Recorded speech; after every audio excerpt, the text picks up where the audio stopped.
Forced to work from home by your employer? Laid off or feeling depressed at home? Do you want to make money working from anywhere?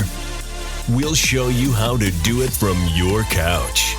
It's time for another episode of the Work From Home Show. Coming to you from their homes in Austin, Texas and Tampa, Florida, here are your hosts, Adam and Naresh. Hey everybody, welcome back to the Work From Home Show. I'm Naresh Fissa with Adam Schrader. Shout out to all our homies, homeboys, homegirls, home trans. Today we have Carole Engle Avriett on the show. She is a #1 best-selling author of Coffin Corner Boys, One Bomber, 10 Men, and Their Harrowing Escape from Nazi-Occupied France. And the new book, Marine Raiders, the true story of the legendary World War II battalions. Without further ado, Carole Engle Avriett, welcome to the Work From Home Show. Thank you so much. Good to be with you. Well, let's start with your background, Carole, because I'd consider you to be a military historian, and you've done very well selling your books. What got you interested in writing about military history? And I should also preface that by saying we've interviewed a couple of military historians on our show. You're the first woman. So what got you interested in writing about military history as a woman? Okay. Since it's a man's penmanship. It's a good question. I get asked it a lot, and so I'm eager to answer that. There are two parallel tracks that have run through my entire life. Okay, the first track was very early on an incredible interest and desire to write, and I mean grade school I began writing. High school began writing speeches, and that led to a 35-year career in journalism. I was an editor with a very well-known magazine, then came down to Florida and was editor-in-chief of a magazine. And during that time, all during that journalistic time, I wrote about people, interviewed people, and wrote their stories. Okay, so that's been my track for my entire career. Now, I said there was a second track. When I was a girl growing up, I had an uncle who I loved to talk to. He had the best stories, and his favorite saying was, "Ain't no fake stories ever going to outdo the real ones." And I heard him say that so many times. Well, my Uncle Jasper, this particular relative, should know, because when he was a teenager, he volunteered to go to Burma and to be a chief mechanic for a man named General Claire Lee Chenault, who headed up the Flying Tigers. They were the ones that fought in the China skies, the Japanese fighter pilots, the Zeros, and Uncle Jasper was there through all of that, came home, went into the military, and had an amazing career in the Army Air Corps and the Air Force. And later on, when Hollywood began making movies about the Flying Tigers, my Uncle Jasper was one of their contacts and one of the people that would come and advise them. I also had, my father was career Navy, 20 years in the Navy. I have a China album that dates back to the late 30s that is the most amazing piece of interesting history. I had a stepdad that joined the Army Air Corps the day after he graduated from law school, fought in North Africa, Sicily, went up the boot of Italy in World War II, and the rest of the family replete with so many people who have been in military. I've got all branches of the military covered.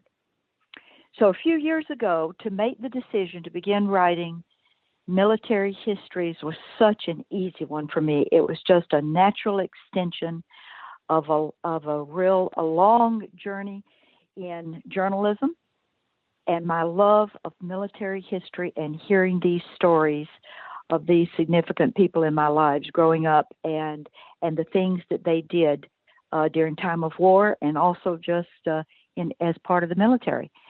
And then on top of that, it seemed that I was just destined to meet interesting people. Let me just share one little story with you.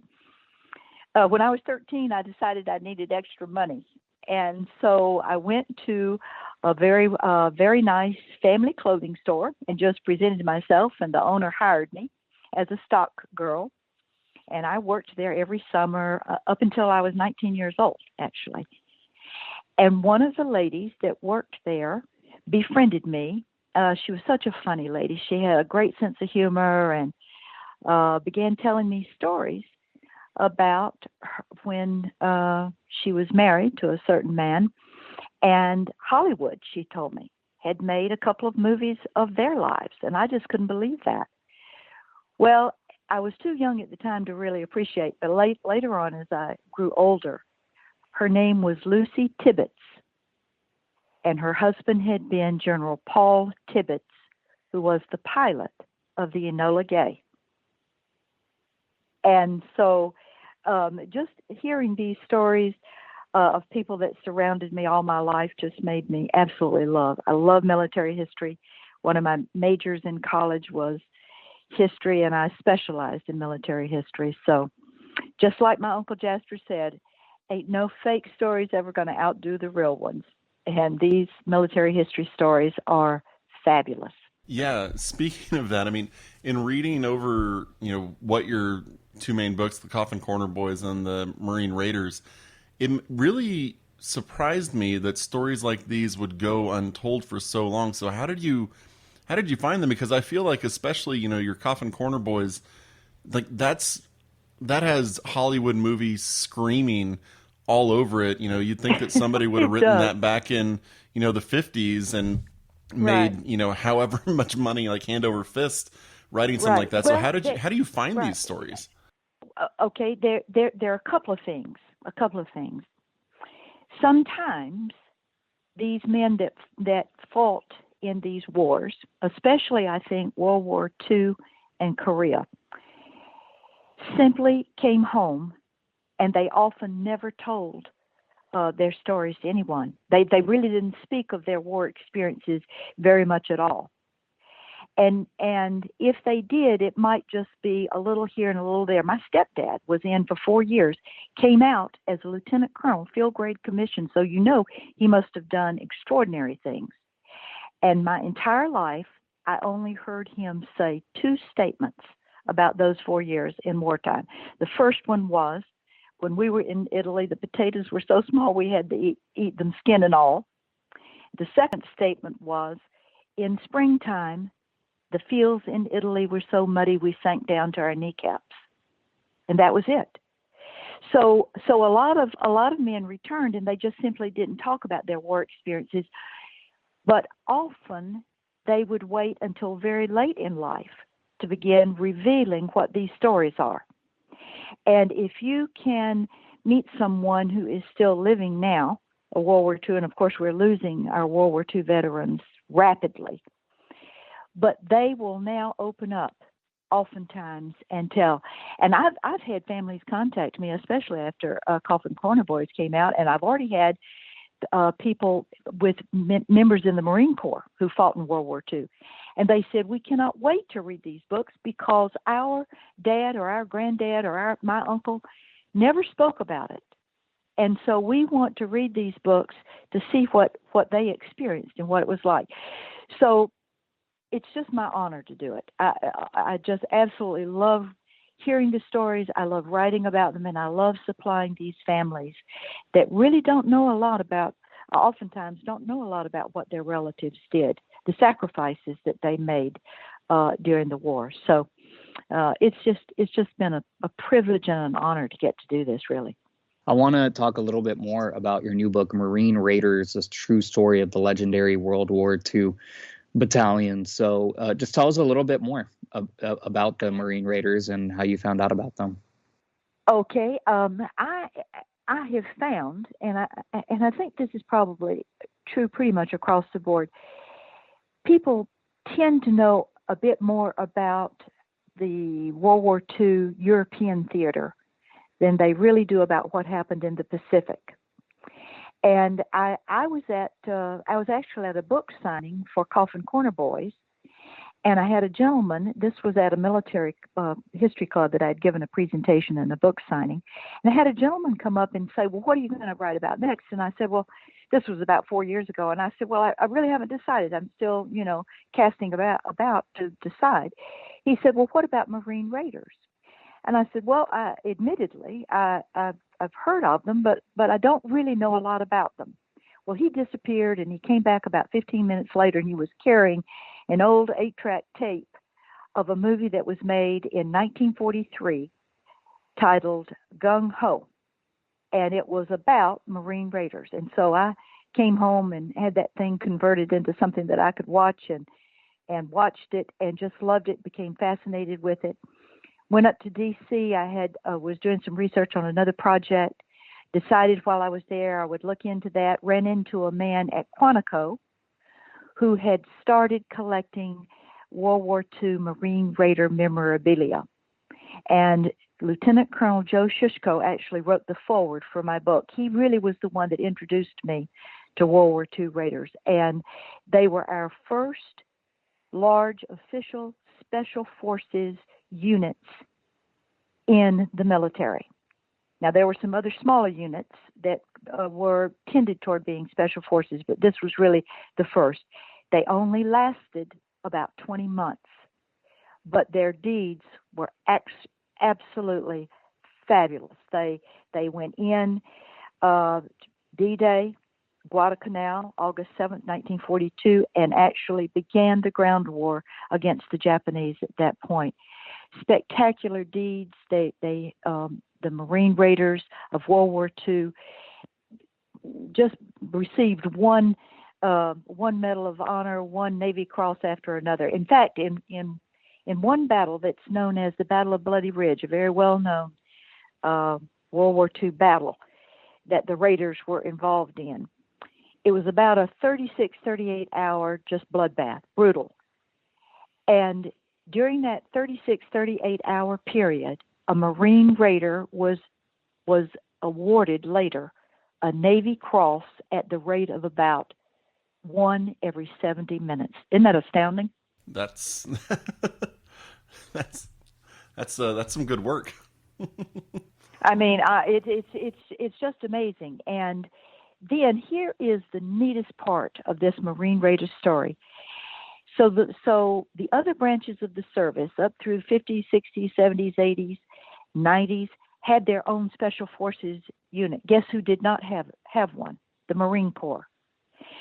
And in 2006, Secretary of Defense Donald Rumsfeld laid the groundwork to establish a Special Forces again in the Marine Corps. And they called them something else. They called them like MARSOC. It was a member of Special Forces MARSOC in the Marine Corps. But in 2014, at a Marine Raider, World War II Marine Raider reunion, these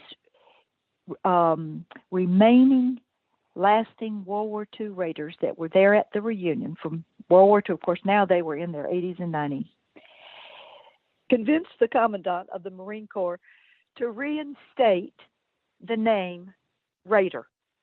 And so the Special Forces today call this group, these battalions, Marine Raiders after 75 years. It's a fabulous story.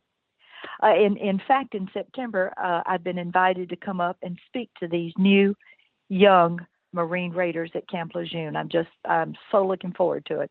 How do you go about researching these? Like, are you traveling to do it? Are you just calling from home? It's a combination of both. I spent 4 years researching this book, Marine Raiders.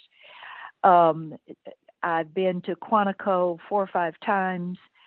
I've been traveling personally to interview Marine Raiders, and you can imagine the number of phone calls, interviews over computer, FaceTiming, and everything else. So, and of course, I read about 25 books just to shore up my own research.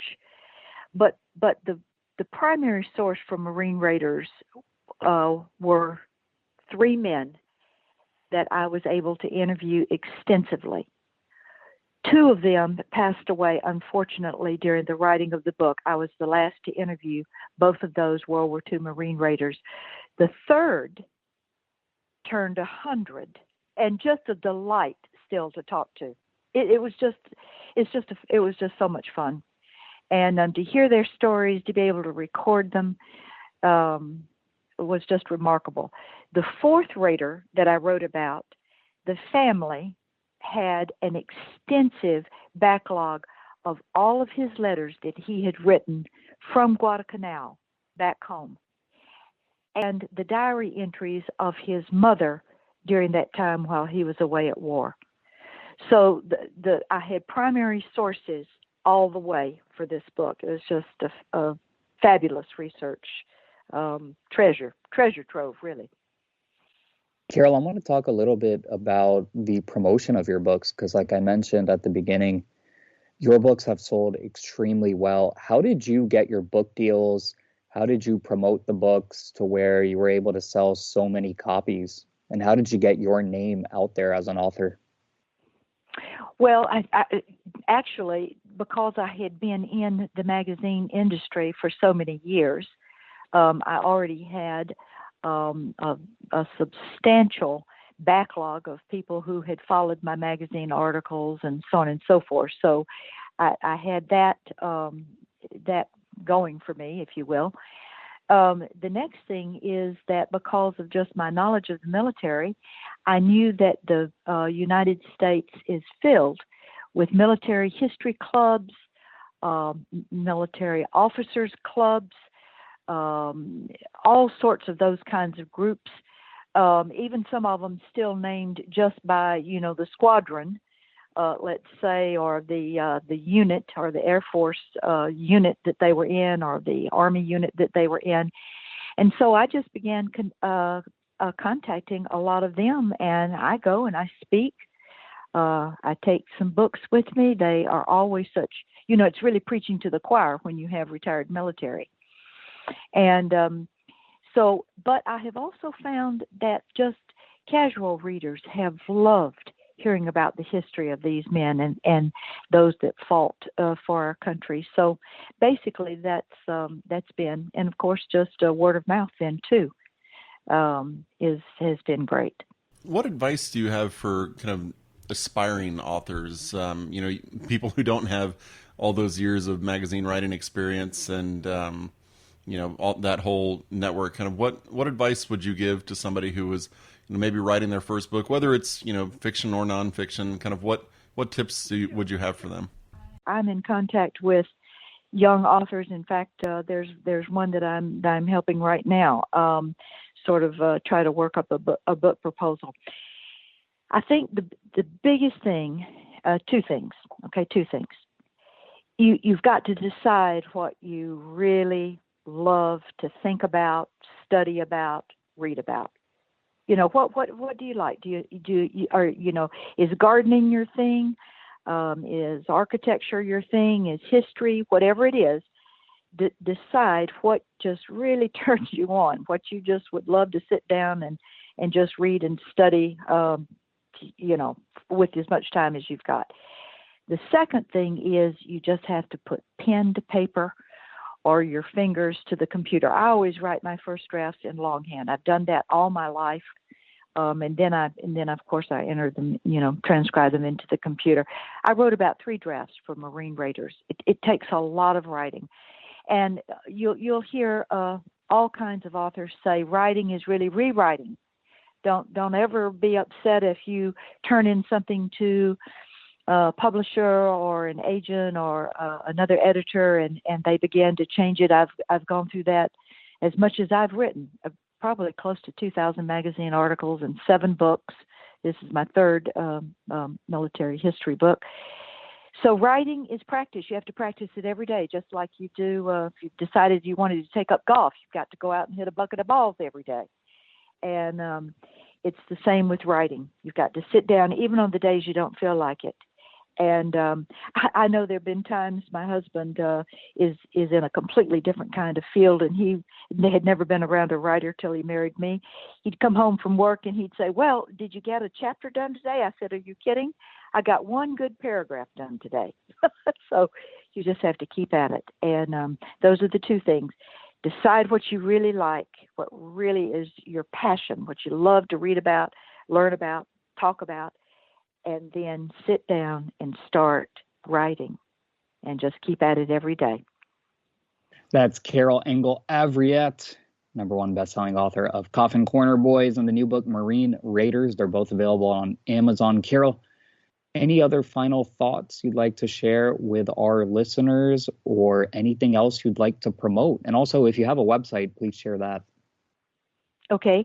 I guess if I had a last thing to say about reading these stories about particularly our World War II heroes, if you're looking for adventure, it's there. If you're looking for stories to inspire, it's there. If you're looking for men and women who have offered the ultimate sacrifice for this country and for the freedom that we enjoy today, you'll find it in these stories. Just like Uncle Jasper used to say, there are no fake stories that will ever outdo the real ones. Great advice, Carole Engle Avriett. Thank you so much for joining us on the Work From Home Show. To all our listeners, check us out at workfromhomeshow.com. That's www.workfromhomeshow.com. If you have any questions, email us hello@workfromhomeshow.com. Follow us on social media, get on our mailing list, leave us a review on whatever podcasting platform you use. And until next week, keep on working from home.